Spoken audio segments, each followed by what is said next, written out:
Good afternoon. Thanks for tuning in to This Is Now. I'm Dylan Ancheta alongside our Jonathan Masaki, who is filling in for Ashley. We begin with breaking news today. Honolulu police provided an update on a barricade situation in Waikiki that came to an end after officers shot and killed the suspect. Now, police had attempted to use non-lethal methods earlier. Now, we do know this, an hours-long standoff ended at around 8 last night in an apartment building along Alawai Boulevard. Officers, some of them very heavily armed, surrounded the area and shut down a portion of the boulevard along with Liliuokalani Avenue. They also evacuated residents who lived in the building and nearby. HPD Chief Joe Logan says the suspect was wanted for 3 bank robberies earlier this month, 2 on the Windward side and 1 in Pearl City. Once inside the unit, Logan says the suspect barricaded himself in the bathroom with a small handgun, and he refused to speak with negotiators over the phone.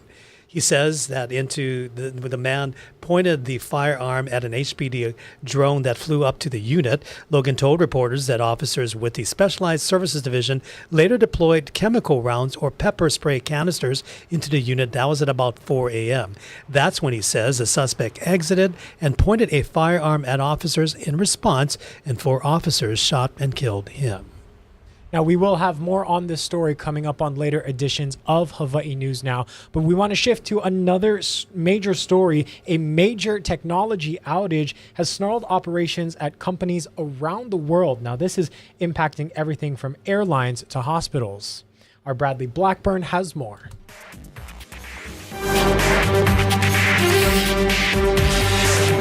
At New York's LaGuardia Airport. So if you're here and you're going on the 3290 to Atlanta, make your way to the gate. Airlines used megaphones to inform travelers about departing flights after the arrivals and departures boards went black. It looks like a scene from Gladiator. There's just a million people around, and it's kind of overwhelming, but, you know, we're taking it in stride. The cyber outage left airlines around the world without access to check-in and boarding services, resulting in thousands of canceled or delayed flights. We're on standby, so we're just waiting. The cybersecurity firm CrowdStrike says the outage was caused by a faulty update to computers running Microsoft Windows. We identified this very quickly and rolled back this particular content file. Obviously, many organizations are impacted. Planes are gradually getting off the ground, but the FAA warns flights across the country could be impacted through the weekend. We are in an unprecedented situation. Some government operations, healthcare facilities, and small businesses were also impacted. But the New York Stock Exchange opened without a hitch. This is one of the first times that we can almost celebrate that this was not a threat actor. This wasn't somebody who hacked CrowdStrike. This isn't your computer getting hacked. This is an engineering mistake. And despite a delay in their travel plans, we made friends in there, a whole group of friends. We're all different places, flying on different airlines. These travelers stuck in Las Vegas are making the most of their situation. Bradley Blackburn, CBS News, New York. At noon, take a look at this video just into our newsroom. This is the scene at Kona's airport as weary travelers were trying to pass the time while airlines deal with this outages. Now, passengers encountered long lines at various airports, including Honolulu as well, and this is all a result of the global tech meltdown. Airline communication systems, however, have since come back online and flights are starting to depart, but the delays are expected to ripple throughout the day. Acting Governor Sylvia Luke said the state is monitoring the impacts of the worldwide CrowdStrike and Microsoft outage, which also took down systems at hospitals, banks, and more. The good news is there were no significant impacts to public services here in Hawaii. And over on Kauai, there's yet another brush fire burning, this time in the mountains above West Kauai. Kokee Road has been closed from Kekaha Road to Waimea Canyon Drive. Fire officials have deployed air assets this morning. No evacuations have been ordered, and officials with the Kauai Island Utility Cooperative report there are no fire-related power outages at this time. Witnesses say the flames appear to be spreading on the ridge above the Kekaha shrimp farms. We'll continue to monitor this and bring you any updates on air and online. Over on Maui, we have an update on the Crater Road fire. There are no evacuation orders in place yet, but MEMA has sent an emergency advisory to residents to prepare for potential evacuations. This is for anyone above Kekalike and Haleakala highways between Upper Kimo and Waipoli roads. This fire broke out on July 10th. The fire is currently 80% contained, and at last check, 547 acres have burned. That's as of 7 o'clock last night. To date, no injuries or structural damage has been reported. New at noon, a man in Portland, Oregon was found dead last week Friday, and we've learned he is from Hawaii. Oregon police identified him as 20-year-old Asher Mendez. He lived in Sherwood but was born and raised on Hawaii Island, where much of his extended family still lives. On Friday, July 12th, around 11:15 p.m., Portland police were called to Selwood Riverfront Park after reports that someone had been shot. When they got there, the victim was found dead. His loved ones say there are few answers into who did this and why. They're grieving the sudden loss and hoping that someone will come forward. We just want answers. We want people to come forward, and this was a life taken from not just myself and my husband, but he had a whole entire family. We come from a very big family back in Hawaii, and it's just completely devastating for everybody that knew him. I'll never get over the fact that my son is no longer with us, but I don't think that I could ever even begin to heal from this if I don't know who did this. Adding to the heartbreak, his family says he recently became a father and leaves behind a young infant. A GoFundMe account was set up by family friends to help offset funeral costs. We'll post a link to that on our website. In political news, former President Trump took the stage for more than 90 minutes on the final night of the Republican National Convention. Wearing a bandage over his injured right ear, he urged Americans to send him back to the White House. Bree Jackson has more. Former President Donald Trump formally accepting the 2024 Republican nomination. With faith and devotion, I proudly accept your nomination for President of the United States. The 78-year-old making his first speech since surviving an assassination attempt. I'm not supposed to be here tonight. Not supposed to be here. Yes, you are. Yes, you are. Trump kissing the helmet of the former firefighter killed in the shooting and expressing gratitude for the country's support. Then launching into remarks about what he calls the nation's decline under the current administration. We have an inflation crisis that is making life unaffordable, ravaging the incomes of working and low-income families. The GOP nominee laying out his vision for strengthening the economy and creating jobs. I will end the devastating inflation crisis immediately, bring down interest rates, and lower the cost of energy. We will drill, baby, drill. And I will end the electric vehicle mandate on day one. And telling the crowd his plans to address challenges ranging from wars overseas to illegal immigration. I will end the illegal immigration crisis by closing our border and finishing the wall. Throughout his speech, the former president repeatedly made false claims about election fraud while urging Americans to elect him this November. And I am humbly asking for your vote. The three-time GOP nominee making his pitch for a second term. And former President Trump will return to the campaign trail this weekend. He'll host a rally in Michigan, and he'll be joined by his vice presidential pick, J.D. Vance. In Milwaukee, Bree Jackson, NBC News. Meanwhile, President Biden is still at his home in Delaware recovering from COVID. The president issued a statement Friday afternoon responding to former President Trump's convention speech and laying out his plans for his return, despite calls for him to drop out. Erica Brown has this story from Capitol Hill. President Biden says he will hit the campaign trail again next week.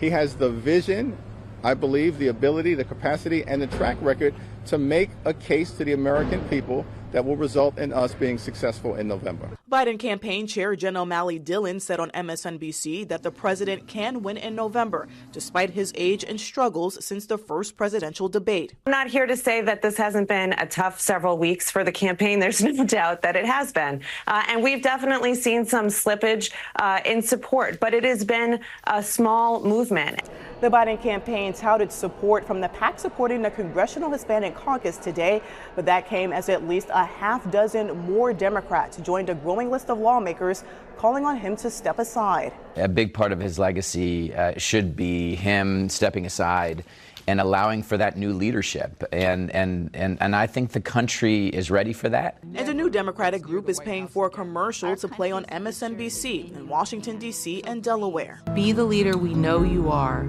Pass the torch, Joe. The calls come as former President Donald Trump could get a bump in the polls following this week's Republican National Convention, which saw the GOP unify behind their nominee. 4 months from now, we will have an incredible victory, and we will begin the 4 greatest years in the history of our country. Trump will be back on the road again Saturday, campaigning for the first time with his new running mate, Senator J.D. Vance, in the battleground state of Michigan. Erica Brown, CBS News, Capitol Hill. After 3.5 days of deliberation, a federal jury has convicted Mike Miske on a number of charges. We have team coverage on this story, and our Lynn Kawano starts us off, and she was in the courtroom when the verdict was read. Mike Miske sat emotionless as the verdict was read about 3:45 Thursday afternoon. The very first guilty that was read triggered a gasp from the gallery as Jonathan Frazier's family started to cry.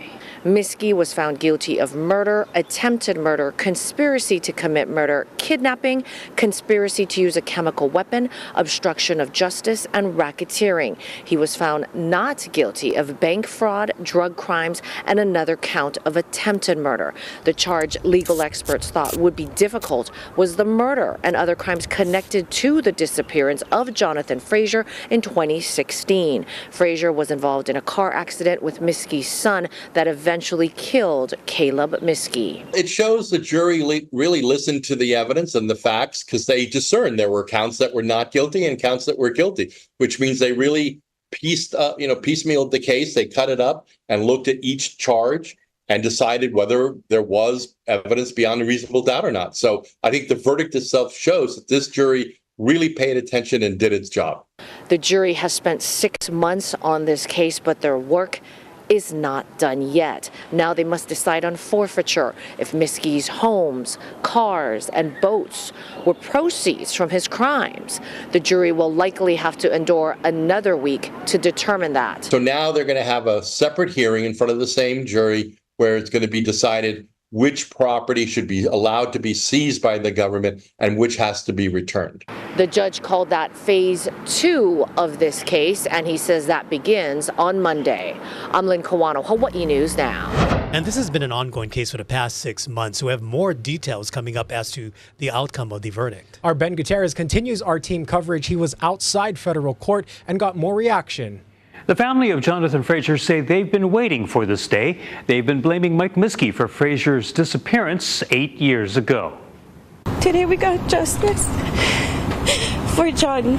Shelley Miguel could not contain her tears after the jury found Mike Miske guilty in the death of her son Jonathan. He was best friends with Miske's son Caleb.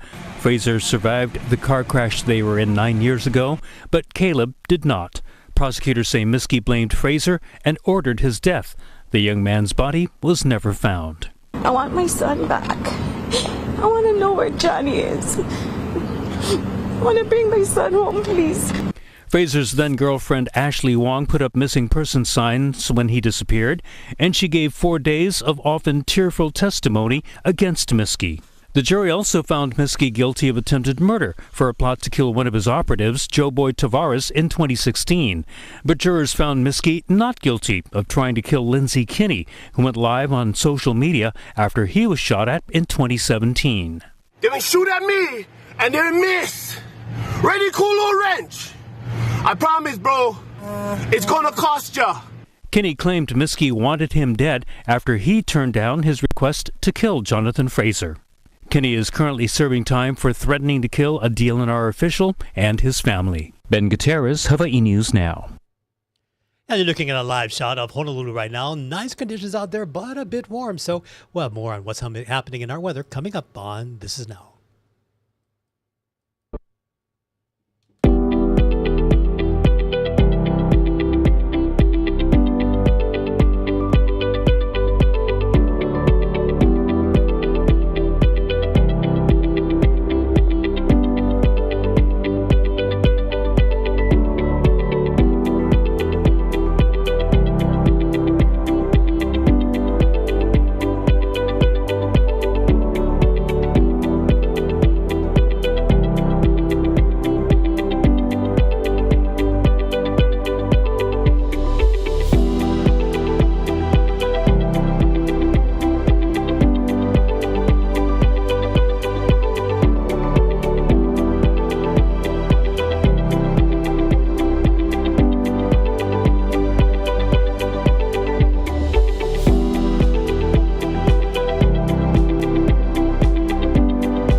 How's it on this Aloha Friday? We're in the second month of hurricane season. Still very quiet, both in the East Pacific and here in the Central Pacific. No disturbances expected anytime soon. We do have, though, some wind and Mauka showers this morning, especially for Maui County. But those showers are of the light variety. They won't amount to very much. Now, these winds will be running firm again today and through the weekend. That means humidity levels will be comfortable. We'll see lots of sunshine, and the air quality should be pretty good. So we'll start out a little soggy for some windward areas, but really there's not a lot of rain to be had. Even fewer showers as the day progresses, and those winds will pick up speed to about 10 to 20 in the afternoon. It's going to be a very, very pleasant day. Surf, though, not so great. And keep in mind, with the waves being small like this, the best waves are still in town, choppy on the windward side, and no significant swells coming. But heads up, there is a coastal flood alert for all islands for some abnormally high tides over the weekend. So be prepared and act accordingly, especially if you live along the beaches. So this is what we got, some pretty nice weather. Now tomorrow we're expecting a slight increase in windward and Mauka showers. Not a lot, but expect more clouds, more showers tomorrow, especially if you're on the windward side. Drier conditions, more sunshine by Sunday. Also by Sunday, the winds pick up speed. They'll be running firm all the way through Tuesday. And that's the next chance for some meaningful rainfall is Tuesday. We're still not expecting a lot out of it, but plan for more clouds, more showers on Tuesday, and then by Wednesday, the drier conditions take over again. Well, country music star Carrie Underwood is here in Hawaii. She is preparing for two highly anticipated shows at the Blaisdell. Yesterday, Yesterday afternoon, proclamations were given by Honolulu Mayor Rick Blangiardi and DBET Director James Tokioka on behalf of Governor Josh Green, declaring yesterday Carrie Underwood Day. Promoter Rick Bartolini says this is the first time a major artist has received these honors from both the state and county simultaneously. Underwood says she first came to Hawaii in 2010 to film the movie Soul Surfer, but this is the first time she's actually performing in the islands. While she's happy to be back, she also acknowledged the ongoing recovery efforts in Lahaina. Hawaii is the 50th state I'll have done a concert in, and it's definitely a special bucket list moment for me. Maybe we saved the best for last. I mean, I have high expectations for the crowd, but we are all so excited to be here. A lot of the band and crew have brought their families, and we're just all enjoying everything that your beautiful state has to offer. Underwood adds her band and crew are enjoying their time here in Hawaii. Tickets for her concerts on Friday and Saturday are still available. And now to a mystery out in Seattle. A statue that's been a symbol of peace is now a focus of a police investigation. Someone stole the work of art from a park in Seattle's University District. Jason Cairo from 7 News has this story. It has been a symbol of peace and friendship. That symbol, a statue called Sadako and the 1,000 Paper Cranes, is now gone. Stolen from Peace Park in Seattle's University District after someone cut the 5-foot bronze sculpture at the feet. I like to think that it was desperation of poverty, and they thought that they could get some money from the metal in it. It's the only reason I can think of that's anything other than just plain being mean and vicious. I mean, it's just so sad. Joette Zuko may have been the first to notice while on a walk with friends early Friday morning. I always look over to look at it, and it was gone. So we were just kind of shocked and speechless. Since 1990, the statue of Sadako Sasaki, a 2-year-old girl who survived the Hiroshima bombing in 1945, stood in Peace Park right across the street from University Friends Meeting, a Quakers meeting house. Peace Park and the statue were part of a project funded by a Quaker peace activist. People, mostly children, have brought strings of folded, colorful cranes, paper cranes, to hang around Sadako's neck. A tribute to the girl who folded hundreds of paper cranes in the hospital, hoping to recover from leukemia. She died at the age of 12. It's a story told in the popular children's book, Sadako and the 1,000 Paper Cranes. See, there's some kind of film here. Nora Percival with University Friends Meeting says the community just wants Sadako back. I don't know how optimistic I am that she comes back. I think our fallback position will be to raise the money to have a new statue cast to replace it, because I, for one, want to make sure that Sadako stays in the neighborhood. Jason Sloss, Cairo 7 News. And as you know, we've been reporting on some of the increases that Hawaii homeowners have been facing, this in the wake of the recent disasters in our state. And for one family, those added costs left them with a choice that no family should have to make. Our Casey Lunn has this story. I've been up here every day for the last month. New paint, flooring, kitchen, and bathroom remodels. Michael Raymond has a lot on his plate. Yes, trying to coordinate all of that with 3 grandchildren that are on summer break. And yeah, it's been a full-time job. His stepfather, a veteran and longtime Wahiawa resident, recently needed to move to a care home. In the process of getting his home ready to rent out in order to pay for that care, Michael realized something. His anniversary for insurance was coming due.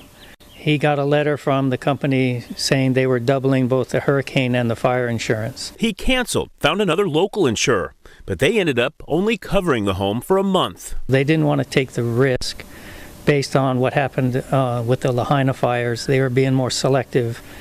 In other words, instead of taking your insurance over the phone, they're actually taking a look at the house instead.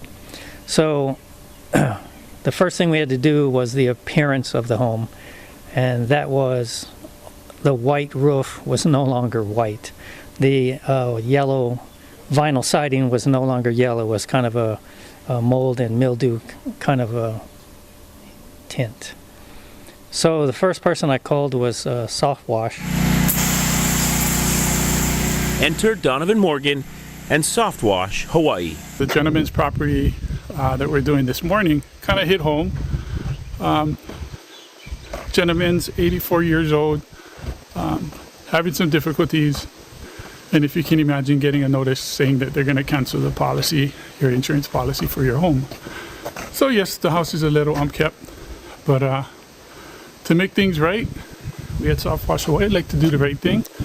So we're going to help him and his son out by doing this house for free.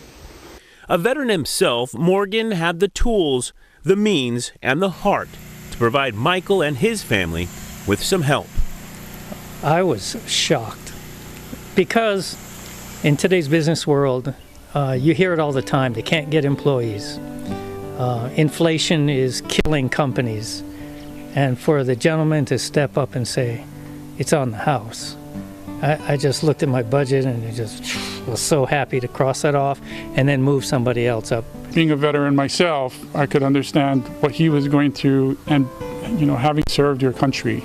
Then to have something like this, which happened to them with the insurance policy, the insurance company is coming up and saying, hey, we're going to cancel your policy, which creates a lot of financial stress, a lot of personal stress, which I felt wasn't really needed for somebody who's been through what he has been through. For Michael, the cost of the work would have been in the thousands. For Donovan Morgan, the value of this act of aloha was priceless. Your relationship now with Michael and being able to give this to him, how does that make you feel? It makes me